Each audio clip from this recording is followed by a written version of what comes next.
1040 दाल का दाम है 25 केजी का, तो 12 केजी का दाम कितना होगा?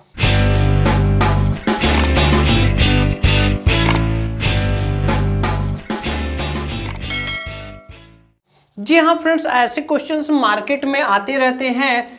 तो इसको अगर हम सॉल्व करना चाहें कैलकुलेटर से, तो कैलकुलेटर से हम इसको कैसे सॉल्व कर सकते हैं, और कैलकुलेटर की ट्रिक क्या होगी कि हम क्या एंट्री करेंगे कि हमें जो हमारा प्राइस है, जो हमारा दाम है, वो हमको मिलेगा।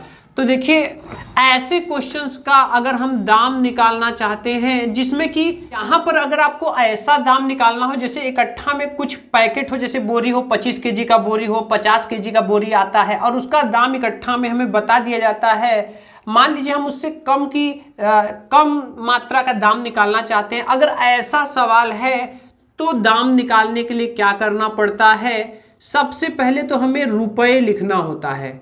देखिए, दो चीज हमें पता रहेगा, रुपए और मात्रा। तो यहां पर समझिएगा कि जो भी आपका रुपए है उसमें आपको मात्रा से डिवाइड करना है। क्या करना है? डिवाइड करना है। तो यहां तक आपको 1 केजी का जो दाम है वो मिल जाएगा। अब जितने भी केजी का चाहिए उतने केजी आप यहां एंटर कर देंगे, तो आपको आपका प्राइस, आपका दाम रुपए में मिल जाएगा।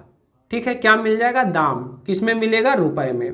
अब जैसे इस क्वेश्चन के लिए अगर हम लोग कैलकुलेटर एंट्री करें, ठीक है, हमें क्या चाहिए? हमें 12 केजी की प्राइस चाहिए। 12 केजी की प्राइस चाहिए कि कितनी प्राइस होगी। तो यहां पर क्या करना पड़ेगा, इसको समझिएगा। देखिए, टोटल रुपए कितना है? 1040। तो यहां हमने 1040 एंटर कर दिया। इसके बाद हमें यहां डिवाइड लगाना है। अब यहां मात्रा कितना है? 25। कितना मात्रा है? 25। तो यहां पर 25 ये मात्रा हो गई। यहां पर हम लोगों ने यहां एंटर कर दिया ये मात्रा। अब तीसरे नंबर पर हमको किलोग्राम एंटर करना है, जितने भी केजी का हमको चाहिए। अब यहां तक अभी जो आ रहा है वो 1 केजी की प्राइस आ रही है। ठीक है, अब हमें 12 केजी का चाहिए। तो जैसे ही हम 12 एंटर करेंगे तो कितना आ रहा है? यहां आ रहा है 499.2। यही हमारा दाम होगा। अब दशमलव में देखिए दिया रहता है तो आगे रुपए होता है और पीछे पैसे होता है। तो यहां अगर एक ही अंक है तो हम यहां अपने से 0 बढ़ा लेंगे। इसका मतलब ये हुआ 499 रुपए 20 पैसे का होगा 12 केजी। ठीक है, आइए एक दो क्वेश्चन हम लोग और कर लेते हैं। क्वेश्चन नंबर 2 और क्वेश्चन नंबर 3 हम मान ले रहे हैं कि आलू है। अब बहुत से लोग इकट्ठा आलू लेते हैं, इकट्ठा में आलू लेते हैं, तो वहां पे आलू तौलाया जाता है। तो मान लेते हैं आलू जो है तौलने पर कितना आया?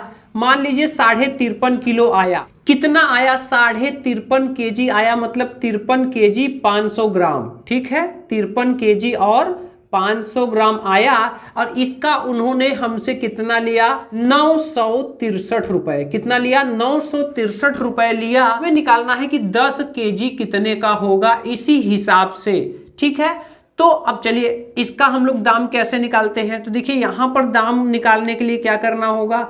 फिर से हम यही तरीका अपनाएंगे। अब देखिए, यहां पर इतनी मात्रा का पैसा हमें इतना देना पड़ा। हम 10 केजी का इसी हिसाब से निकालना चाहते हैं दाम। तो क्या करेंगे? और हम सबसे पहले भाव लिख देंगे, यानी जो भी रुपए हमें पता है वो रुपए हम यहां पर पहले एंटर कर देंगे।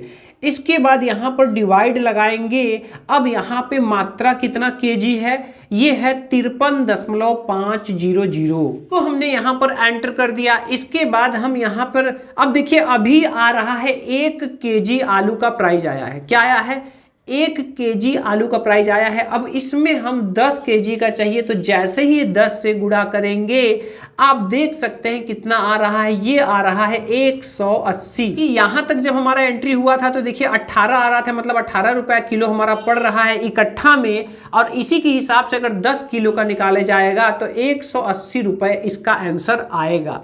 अब बात कर लेते हैं चीनी की, जिसका की जो मात्रा होता है फिक्स होता है 25 केजी, 50 केजी।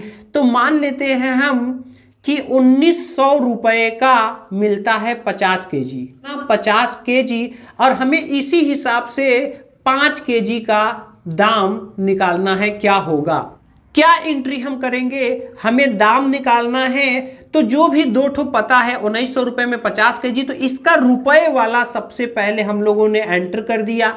अब यहां डिवाइड का चिन्ह लगाकर जैसे ही हम मात्रा एंटर करेंगे दूसरे नंबर पर, तो 1 केजी कितने का पड़ रहा है वो आ जाएगा। अब 5 केजी का चाहिए, तो जैसे ही हम 5 से गुणा करेंगे ये आएगा 190 रुपए। तो देखा आपने, अगर इस तरह से आपको मात्रा दिया हुआ है कि कोई इकट्ठा में आपको कुछ पैसा बता दिया और कुछ केजी का उसी हिसाब से पूछ रहा है, तो आपको ये कैलकुलेटर एंट्री ध्यान रखना है। इसके अनुसार जब आप एंट्री करेंगे तो पूरा पूरा आपको दाम मिल जाएगा।